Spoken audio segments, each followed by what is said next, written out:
everybody, welcome back to Sunday Open Studio. Today we're going to use collage as a way to color in our pictures. Now, collage is very simple.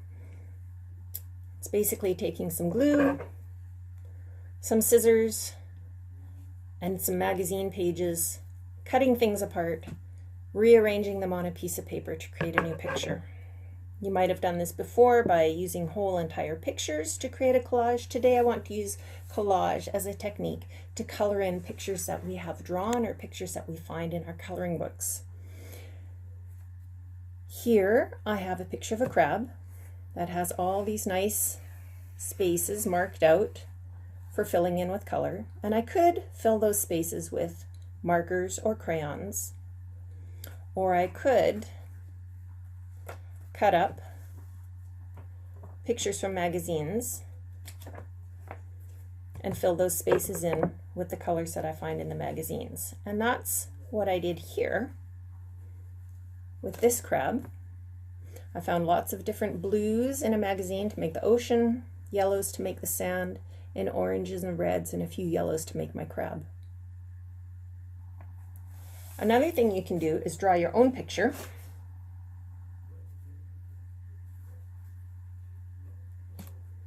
And use magazine pages and colors to color in your picture. This is one I made of a camping trip that I've taken.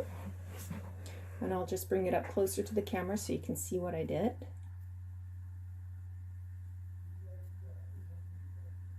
Let's get that in focus. And try and get the glare off of it. There we go. There's a tent in my grassy meadow. You can see these greens come from lots of different magazine pages and magazine pictures. Same with the blues. I think these were actually rocks in the original picture, but they make a really nice bark, textured bark.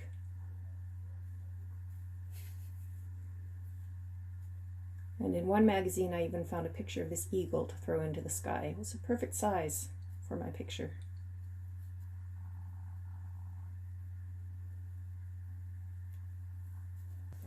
Here's an owl I started a while ago. And I think I want to find some colors to put on its tummy, on its beak. And I'm going to find some pictures now and show you how I finish it.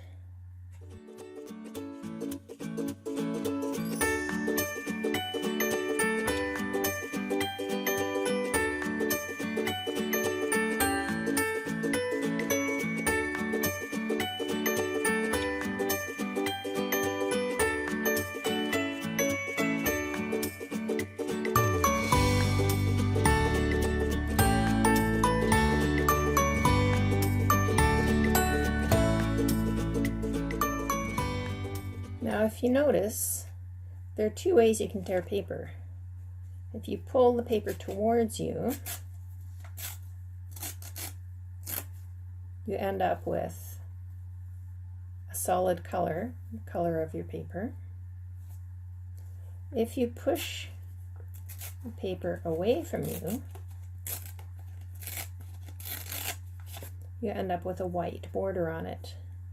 And this might be something you like to have in your picture. If you don't, you just have to re-rip your paper in the other direction so that you don't have the white border. You could also cut your paper.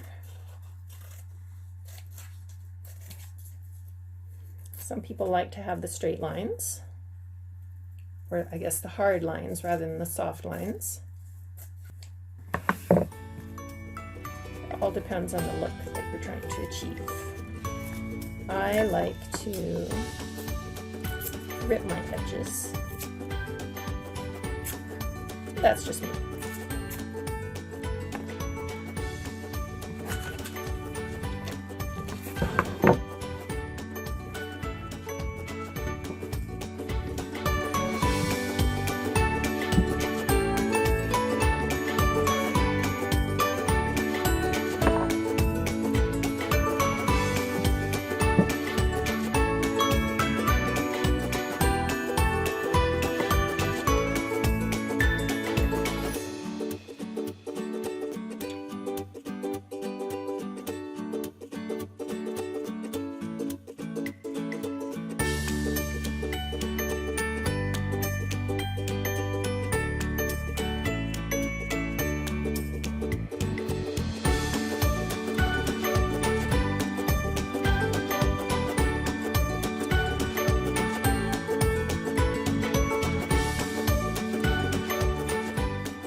Okay, and then I think I want to do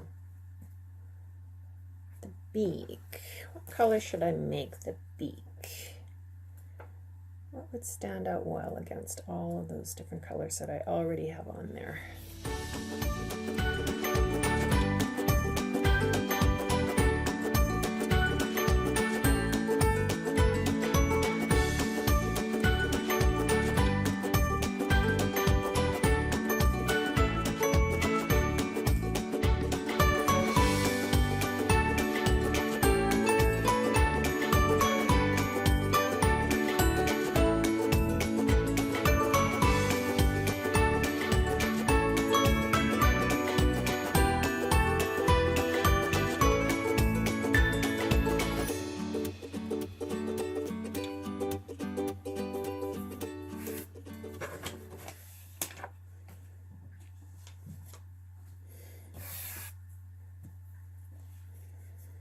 There we have it. There we have my owl. Now, like I said, I started this one a while back, and I had already cut out the outlines here. I like to do that once in a while. So I'll just give this a little trim down the bottom here.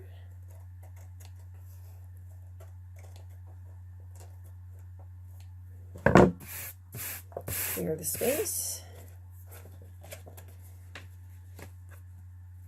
And there's my collaged owl, where I've used the magazines as paint colors and colored in my owl. Now I could take this and put it on a larger size piece of paper and keep expanding with my collage, maybe make a branch, some leaves, or maybe a nest that the owl is sitting in. There are lots of different things you can do with this. For now, I'm going to leave this one the way it is and hope that you enjoyed this demonstration on one way to use collage to make your art.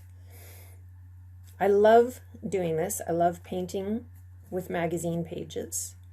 And this one had fairly large shapes, which are really easy to fill in with magazine cuttings. I think I'm going to challenge myself to do this picture over the next little while and celebrate the beginning of spring and the robins coming into my garden to find twigs and grasses for their nests. What will you do with your collage? What kinds of fancy pictures will you make? Maybe you can post a couple into the Facebook feed below. And if not, maybe they'll go on your fridge as fridge art. I'll be back next week with another activity, and I'll post the supplies that you need just after this video. Have a great week, everybody, and thanks for joining me. Bye.